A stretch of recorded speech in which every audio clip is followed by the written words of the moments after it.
이제 말씀이 시편으로 다시 넘어와서 이제 시편에는 여러 가지 장르가 있습니다. 감사시, 찬양시, 제왕시, 토라시 이런 것들이 있는데 그 중에 오늘 시편의 장르는 탄식시에 해당하는 장르로 구분이 되어 있습니다. 탄식시는 시편에서 가장 흔하게 접할 수 있는 시편이죠.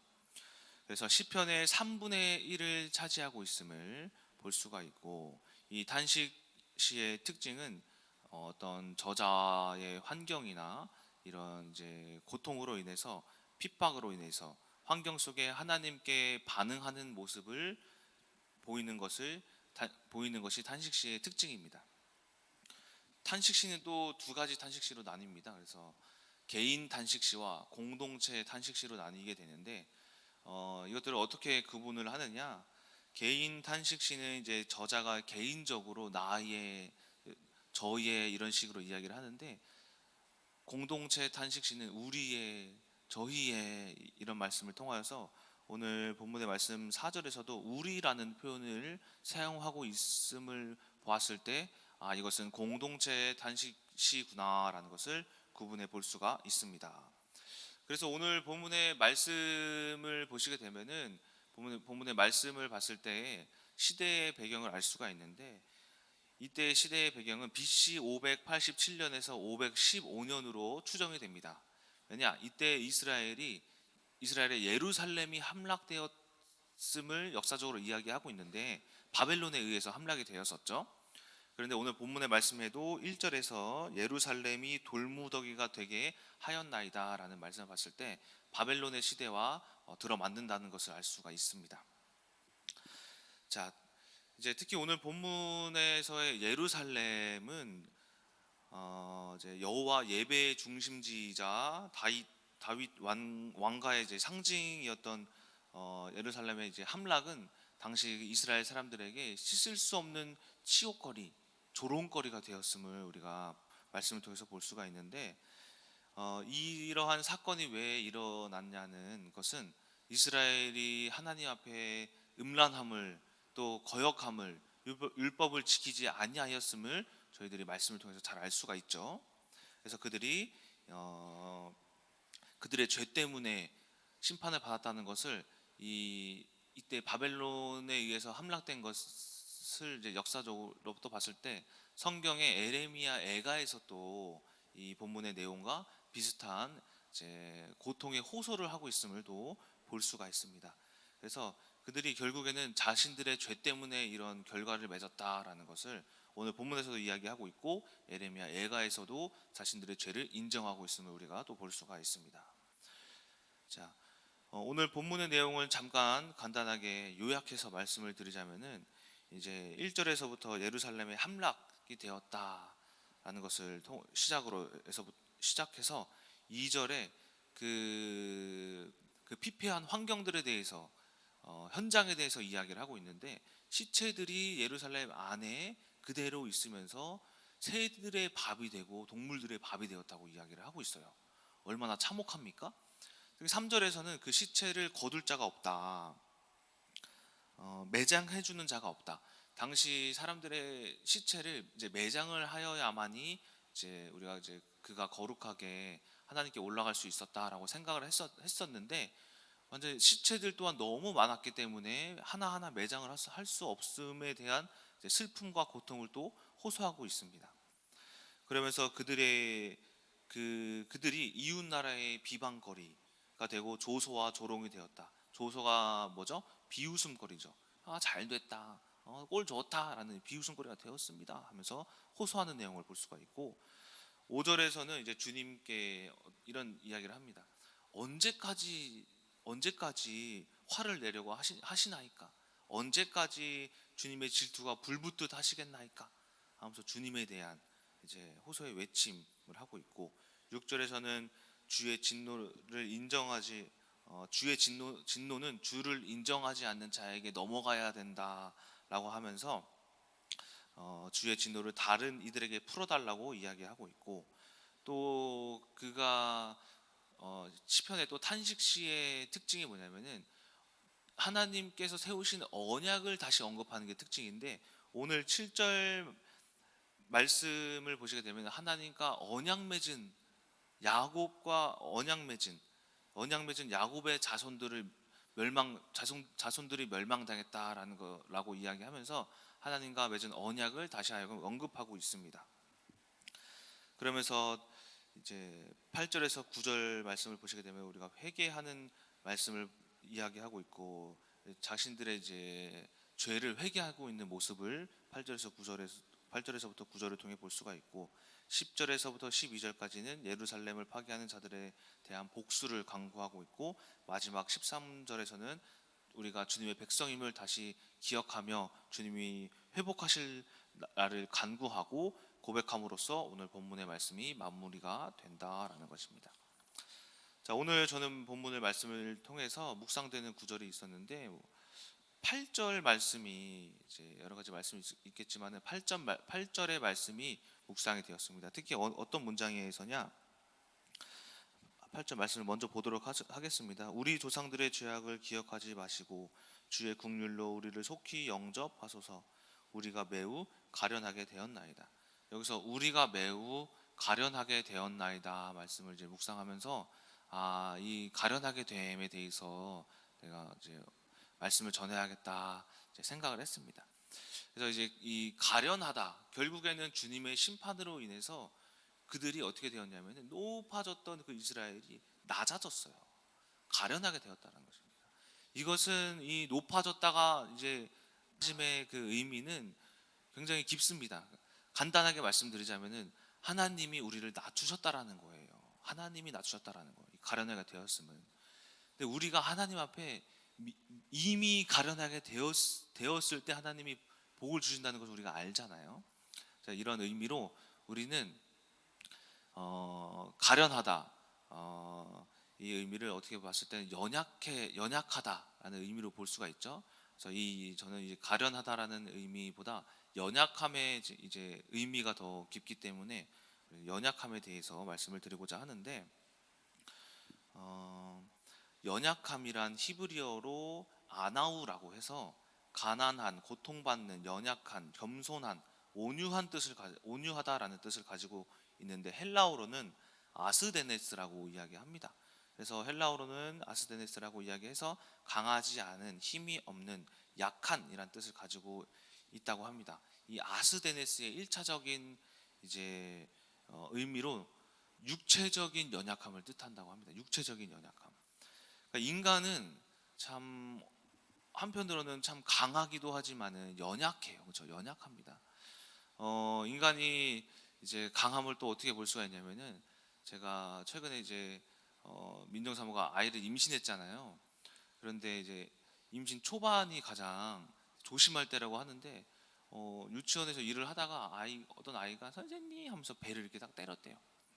근데 민정사모가 배가 아픈 거예요. 아파가지고 이제 병원에 가기 전까지 막 불안에 떨었어요. 너무 불안하다. 배가 아픈 것 같다. 엄살이 좀 있어요.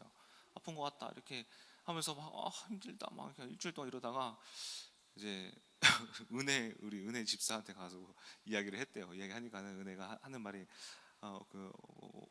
뭐라고 부르는지 기억이 안 나네요. 아무튼 언니 생각보다 애들이 강해요라고 이야기를 하면서 좀 마음이 안정이 되더래요. 그래서 병원에 가니까는 실제로 멀쩡하더랍니다.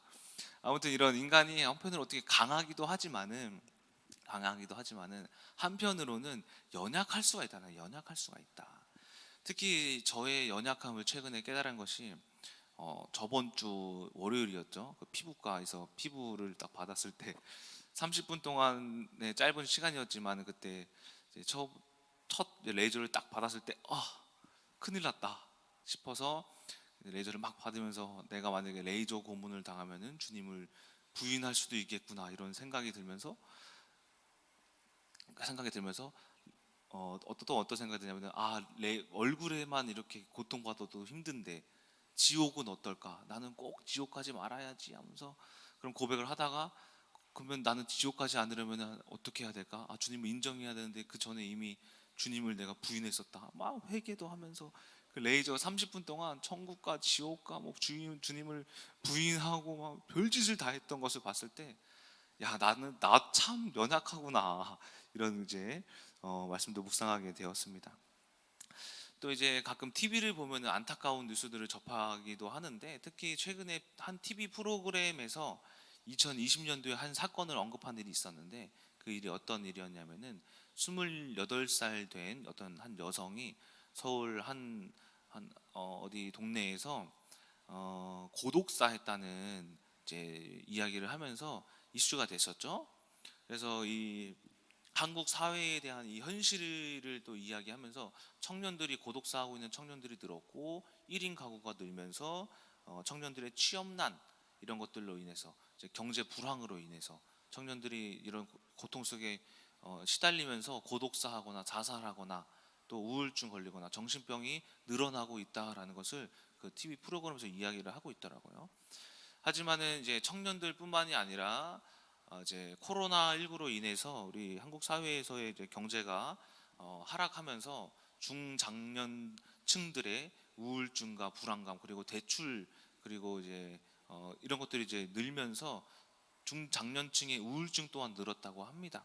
그리고 이른 퇴직도 빨라지면서 사람들이 어려운 이제 환경 속을 살아가고 있다고도 이야기하고, 또 청년들뿐만이 아니라 그런 사람들도 다 함께 이제 정신질환, 이제 우울증이나 공황장애나 이런 것들로 인해서 이제 고통받고 있는 이제 현실을 또 TV에서 반영하고 있더라고요.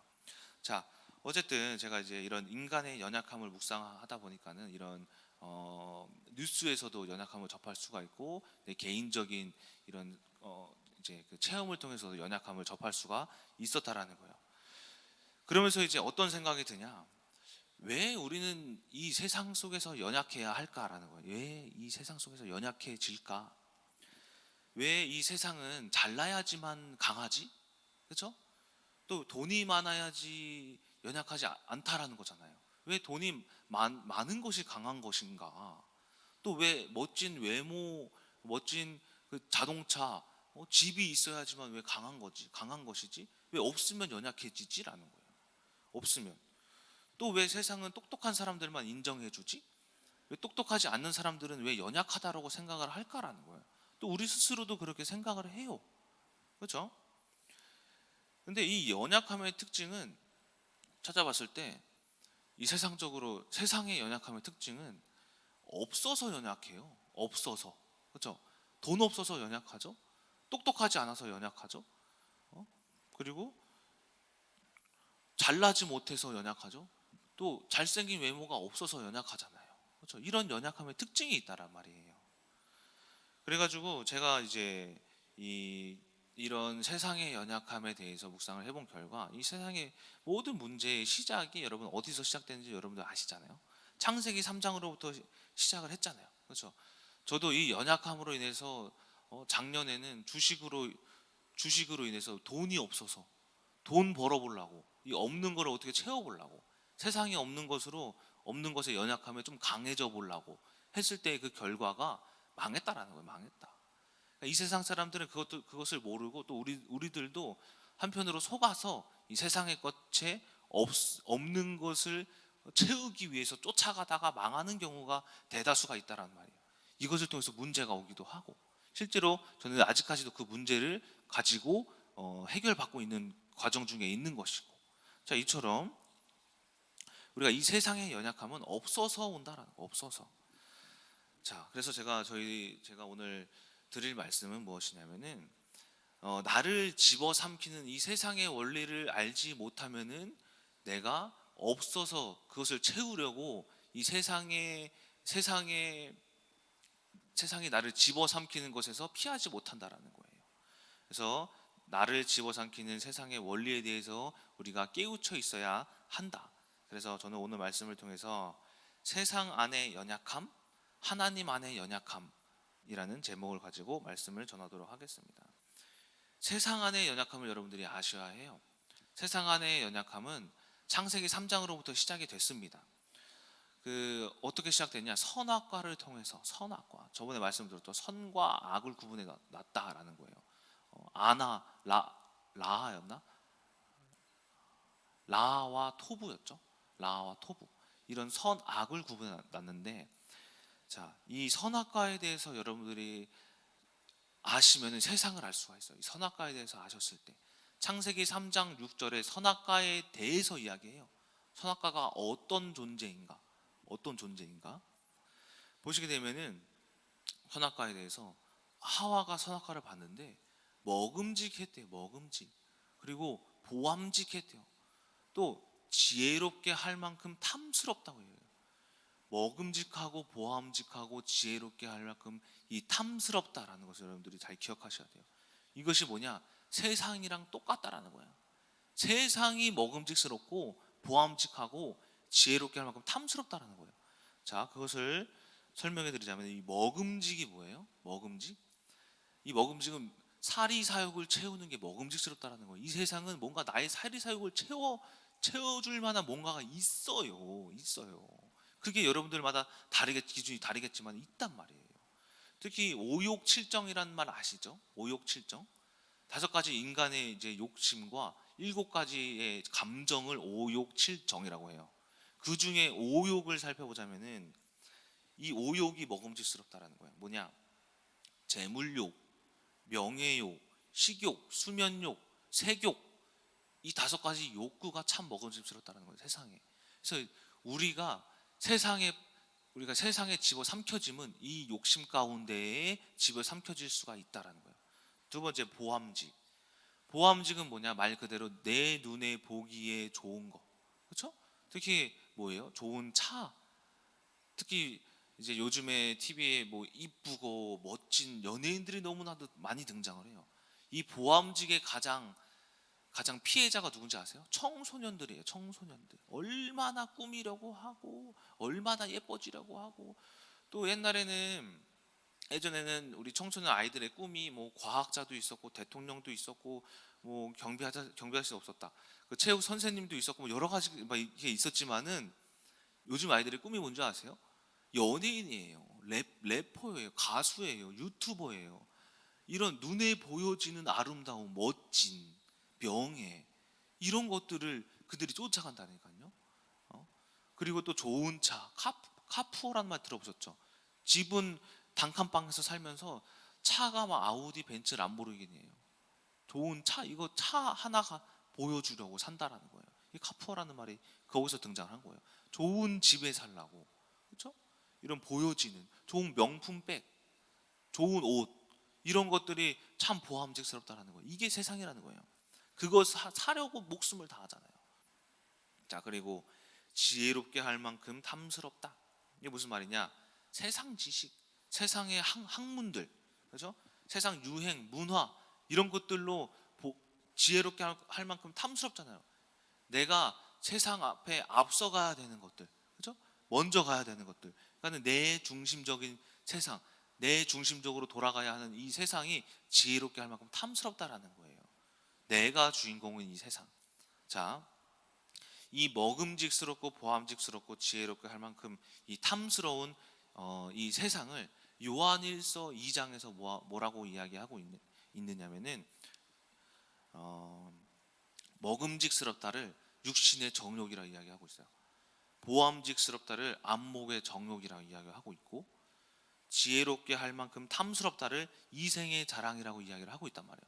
실제로 요한일서 2장 말씀을 보면 이러한 것들이 하나님께로부터 난 것이 아니라 세상으로부터 난 것이다 라고 이야기를 하고 있다라는 거예요.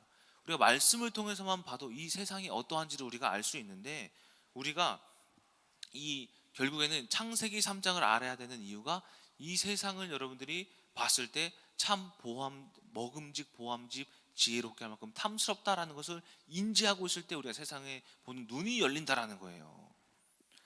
자, 그래서 우리가 이 세상을 봤을 때 내가 돈이 부족해? 그리고 경제가 부족해? 외모가 부족해? 지혜가 부족해? 능력이 부족해? 직업이 별로야? 내 남편도 이상해? 남의 남편이 더 좋아 보여? 내 자식만 또 이상해? 저 자식은 공부를 잘하는데 내 자식은 공부를 못해? 이러한 눈이 뭐냐? 이러한 눈이 세상으로부터의 연약함의 눈이라는 거예요. 세상으로부터의 연약함. 이것이 선악과의 특징, 세상의 특징, 먹음직, 보암직, 지혜롭게 할 만큼 탐스럽다라는 것의 눈으로 인해서 내가 가정을 보는 눈, 눈이 변한 것이고 세상을 보는 눈이 변했기 때문에 이것을 보고 봤을 때 내가 어떻겠냐는 거예요. 연약하다라는 거예요. 그러니까 즉 세상의 눈으로 봤을 때의 나를 보면은 나는 연약할 수밖에 없다라는 거예요. 왜? 세상에 원하는 것이 없으니까. 없는 걸 가져야지만 강하니까 이 세상은. 그렇죠? 자, 하지만 반대로 하나님 안의 연약함을 우리가 아셔야 한다는 거예요. 반대로. 그럼 우리가 어떻게 해야 되냐? 하나님 안에서의 연약함을 가지고 있어야 한다. 세상 안에서의 연약함이 아니라 하나님 안에서의 연약함. 이게 무슨 말이냐? 이건 예가 엄청 많아요. 성경 전체를 봐도 하나님 안에서의 연약했던 자들은 전부 다 하나님이 역사하셨어요. 한 가지 예로 여러분들이 제가 말씀드릴 수 있는 게 마태복음 1장의 족보만 봐도 하나님이 이 세상을 어떻게 역사하셨는지 알 수 있다니까요. 마태복음 1장에 예수님의 이 족보에 5명의 여인이 등장하는데 마리아를 제외한 4명의 여인이 또 등장을 해요. 4명의 여인. 이 4명의 여인이 누구냐? 다말과 라합과 룻과 바세바예요. 여러분 이 여인들의 특징을 한번 보세요. 성경을 아시는 분들은 알 거예요. 다말 어떤 사람이었어요? 다말? 창세기의 다말. 그 다윗 시대의 다말 말고 창세기의 다말 어떤 사람이었어요? 남편이 다 죽었잖아요. 죽어서 그가 어떻게 했냐? 유다의 가문을 이루기 위해서 비록 죄를 저질렀어요. 근친상간을 저질렀어요. 누구냐? 유다와. 근데 그 중심에 누가 있었냐면 하나님이 있었다니까요. 그가 세욕에 미쳐서 근친상간을 했겠어요? 아니라고요. 세상에 미쳐서 했다고? 아니라고요. 대를 이루기 위해서, 하나님의 대를 이루기 위해서 다말이 유다와 근친상간을 했는데 유다가 나중에 이 여자를 죽여라 했는데 다말의 이야기를 통해서 유다가 인정했어. 야, 네가 나보다 똑똑하구나. 네가 나보다 더 현명했구나라고 인정을 했어요. 다말을 통해서 유다의 족속이 시작이 돼요. 그렇게 다말을 통해서. 또 라합 보세요. 라합 말 그대로 기생이잖아요. 기생 라합. 이 기생 라합을 세상으로 봤을 때 참 연약한 인간이었잖아요. 근데 이 기생 라합이 하나님 안에서 그 믿음을 통해서 어떻게 됐어요? 대를 이어갔잖아요. 그 다음에 룻 보세요. 룻도 보면 이혼녀예요. 이혼녀라기보다는 과부예요. 과부. 세상으로 봤을 때 아무것도 보잘것 없는 인간이에요. 그렇죠? 근데 그녀를 통해서 또 하나님이 대를 이어갔고, 이 바세바도 비록 이제 자기 원래 남편을 잃었지만은 그가 그 안에서 했던 사건들이 있어요. 하나님 앞에 중심이 있었다고요. 바세바도. 여러분들이 성경을 읽어보세요. 바세바도 하나님에 대한 중심이 있었기 때문에 그를 통해서 솔로몬이 났고, 그를 통해서 솔로몬이 결국엔 예수님의 족보까지 이어졌다라는 거예요. 그들의 특징이 뭐냐면 2가지 특징이 있는데, 첫 번째가 세상에 봤을 때 연약했어요. 두 번째가 뭐냐면 하지만 중심이 하나님 안에 있었다라는 거예요. 그들이 하나님 안에 연약했기 때문에 그들이 예수 그리스도의 대를 잇는 족보에 들어가게 되었다라는 거예요. 이것이 축복이다라는 겁니다. 자, 우리가 이제 세상의 눈으로 봤을 때 연약할지라도 하나님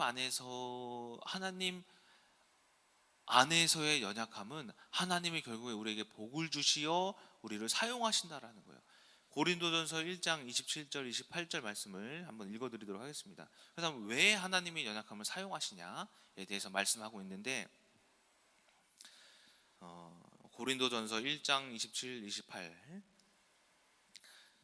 하나님께서 미련한 것들을 택하사 지혜 있는 자들을 부끄럽게 하시고 약한 자들을 통해 강한 자들을 부끄럽게 하시고 세상의 천한 것들과 멸시받는 것들과 없는 것들을 택하사 있는 것들을 패하시는 하나님의 속성 때문이다라는 거예요. 이게 무슨 말이냐? 하나님은 이 세상을 온전하게 하시고 거룩하게 하시길 원하는데, 누구를 통해서? 인간의 강함이 아닌, 세상이 아닌, 세상의 능력, 인간의 힘, 세상의 지혜, 세상의 법, 세상의 과학이 아닌 하나님의 능력, 하나님의 힘, 하나님의 지혜를 통해서 하나님이 이 세상을 거룩하고 온전하게 하시기 위해서 누구를 쓰시느냐? 강한 자들을 쓰시는 게 아니라 오히려 약한 자들, 연약한 자들을 쓰셔서 오히려 그 강한 자들을 패하려 하신다라는 거예요. 이것이 하나님의 속성이기 때문에 하나님은 연약한 자들을 쓰신다라는 거예요. 자, 그래서 하나님께서는 이 능력과 하나님의 힘으로 온전하게 하시는 것을 우리가 기억하셔야 한다. 그래서 이 세상 안에서의 이제 연약함은 우리를 망하게 하고 하나님 안에서의 연약함은 우리를 하나님이 강하게 만드시면서 하나님께 영광 돌리게 하시는데, 결론입니다. 결론적으로, 자, 그렇다면 이 세상은 왜 망하는가? 이것은 하나님의 섭리 때문임을 우리가 기억하셔야 합니다. 예레미야 17장 5절 말씀을 보시게 되면은, 제가 요즘에 사모님이 말씀해 주셔서 요즘에 참 묵상이 되는 말씀이에요. 마음에 와닿는 말씀이에요. 자, 보시게 되면은 예레미야 17장 5절, 여호와께서 이같이 말씀하시느니라.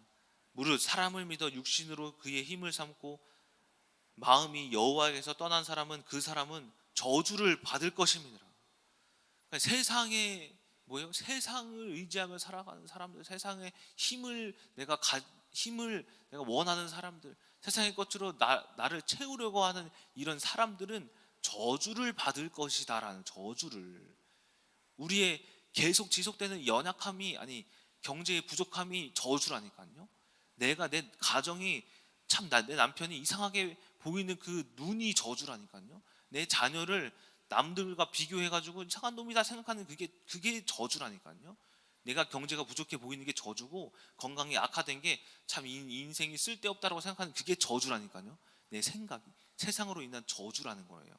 하지만은 예레미야 17장 7절 보시게 되면은, 그러나 무릇 여호와를 의지하며 여호와를 의뢰하는 그 사람은 복을 받을 것이다라고 하면서 그들이 어떻게 복을 받을 것인가 8절에 계속 막 이렇게 이야기를 하고 있어요. 한번 찾아보세요. 자, 이게 무슨 말이냐? 여호와를 의지하는 자, 내가 연약하더라도 그를 의지하는 자, 오늘 제가 아까 말씀드린 내 여인과 같은 자들은 복을 받을 것이다. 어떤 복? 내가 알 수 없는 복. 돈이 많아지는 복이 아니에요. 이게 내가 갑자기 부자가 되는 복이 아니라니까요. 내가 알 수 없는 복이에요. 이 복은 우리가 영적인 눈으로 깨우쳤을 때 보이는 게 복이에요. 이 복이 올 것이다라는 거예요. 자, 이처럼 우리가 여호와를 떠나 세상으로 힘을 의지하는 자들, 인간의 힘으로 해결하는 자들은 저주를 받을 것이고, 결국엔 하나님을 의지하는 자들, 내가 연약하더라도 부족하더라도 하나님을 의지하는 자들은 하나님이 복을 주실 것이다라는 이 성경의 많은 인물들과 오늘 말씀드린 4명의 이 여인들을 잘 기억하시면서 여러분들이 깨달으셔야 한다. 출애굽기 4장의 한 구절을 말씀드리고 마치도록 하겠습니다. 출애굽기 4장에 모세가 이렇게 떨기나무 밑에서 하나님이 이렇게 부르시잖아요. 이제 출애굽기 4장이 모세를 부르시는 말씀이에요. 근데 이 중에 제가 마음에 좀 와닿는 말씀이 뭐냐면은, 하나님이 모세에게 이런 말씀을 해요. 모세야, 네 손에 있는 게 무엇이냐 이래요. 네 손에 있는 게 뭐니? 보니까는 모세 손에 지팡이가 하나 있어요. 그래서 지팡이가 있습니다. 이게 지팡이입니다라고 해요. 모세가, 네 손에 있는 게 무엇이냐? 아, 하나님 지팡이입니다. 하나님 뭐라고 하신지 알아요? 4장 17절에 모세야, 너 좀 공부 좀 하고 하라가 아니에요. 야, 똑똑해져라. 돈 좀 벌어서 와서 좀 이 세상 출애굽 좀 시키자. 야, 능력 좀 키워봐. 권력 명예 좀 키워서 와봐. 가 아니에요. 내가 그 지팡이로 이적을 행하리이다라고요. 이게 무슨 말이냐면은, 모세 가진 거 하나도 없어요. 쥐뿔도 없는 모세예요. 그 당시 지금의 그 모세는 뭐 하나 가지고 있냐면 이 지팡이 하나만 가지고, 지팡이 힘이 없어갖고 나를 짊어지는 그 나무 지팡이 하나예요. 근데 하나님은 그 연약한 가운데 그거 하나만 가지고 있는데 그거 가지고 역사하신대요. 실제로 출애굽을 읽어보면은 10가지 재앙이 이 지팡이로 인해서 이루어져요. 하나님이 이 지팡이 하나만 가지고 역사하세요. 10가지 재앙이 지팡이로 인해서 다 벌어진다니까요. 홍해가 지팡이로 인해서 갈라져요. 홍해가. 또 반석이 출애굽 이후에 광야에서 반석을 2번 치는데 이게 지팡이로 쳐요. 지팡이로 물이 나와요. 그리고 지팡이를 들고 손을 올리니까 태양이 멈춰요. 지팡이 들고 손을 올리니까. 이게 무슨 말씀이에요? 하나님이 말씀 그대로 성취하시잖아요. 모세의 연약한 거 하나도 없었어요. 지팡이 하나 있었어요. 하나. 근데 하나님이 그 연약한 모세가 하나님 안에 있으니 이거 하나 가지고 하나님이 일하신다라는 거예요. 이게 무슨 말이냐? 여러분들도 마찬가지로 모세처럼 가진 거 하나도 없어요. 저도 아무것도 없어요. 저 진짜 없어요. 저는 가진 게 없어요. 재산도 없어요. 아무것도 없어요. 없는데 저 모세와 같은 지팡이 뭐가 있어요? 성경 이거 하나만 가지고 살아가고 있다라는 거예요. 여러분, 세상에 많은 것들이 있어도 하나님 안에 세상에 많은 것들이 있어도 여러분들 그것은 결국에는 그거 쫓아가다 보면 우리를 망하게 합니다. 하지만은 하나님 안에 있으면 하나님이 모세가 지팡이 하나만 있어도 역사하신 것처럼 여러분이 작은 것 이거 하나만 가지고 하나님은 여러분들을 사용하신다라는 것을 아셔야 하고 기억하셔야 한다라는 것입니다. 자, 그래서 우리는 결국에 이 세상의 눈으로 내 연약함을 발견하는 것이 아니라 세상의 눈으로 내 연약함을 발견했을 때 너무 없어서 계속 그것을 쫓아갈 수밖에 없어요. 결국에는 그것이 저주를 받는 것이고 하나님의 눈으로 하나님 안에서 내 연약함을 발견한다면은 그것은 아무리 부족할지라도 지팡이 같은 거 하나만 있을지라도 하나님이 그것으로 역사하신다라는 것을 우리가 오늘 기억하시면서 오늘 하루도 내 연약함을 하나님 안에서 찾는 하나님 안에서 간구하여서 하나님이 그 연약함을 사용하시고 쓰임 받을 수 있는 하루 되시길 주님의 이름으로 소망합니다. 기도하고 마치겠습니다. 사랑의 하나님, 이 연약함에 대해서 이야기했습니다. 오늘 이 시간 우리는 너무나도 연약함을 주님 앞에 고백합니다. 하지만 이 세상 안에서의 이 연약함은 결국에 나를 망하게 하고 그것을 쫓아가서 나를 그것으로 강하게 하려고 만들려고 하다 보니 결국엔 저주를 받습니다. 이 세상은 저주밖에 줄 것이 없습니다. 그것이 이 세상의 결론이고 결과입니다. 하지만 하나님 안에서의 이 연약함, 우리는 늘 연약하오나 하나님 안에서의 연약함은 결국엔 이 연약함을 통해서 우리를 쓰시고 사용하실 줄을 믿사오니 모세와 같은 이 지팡이 하나만 있어도 우리를 사용하여 주실 수 있도록 우리가 그 하나님에 대한 믿음을 더욱더 굳건히 하게 하여 주시옵소서. 그러므로 우리가 하나님을 의지하는 자는 복을 받는다는 에레미야 17장의 말씀처럼 우리가 하나님을 의지함으로써 받는 그 복을 주님의 증인으로 체험함으로써 많은 이들에게 증거와 증인으로서 하나님의 말씀을 전하는 금나무교회 성도님들 되게 하여 주시옵소서. 살아계신 예수 그리스도의 이름으로 기도드렸습니다. 아멘.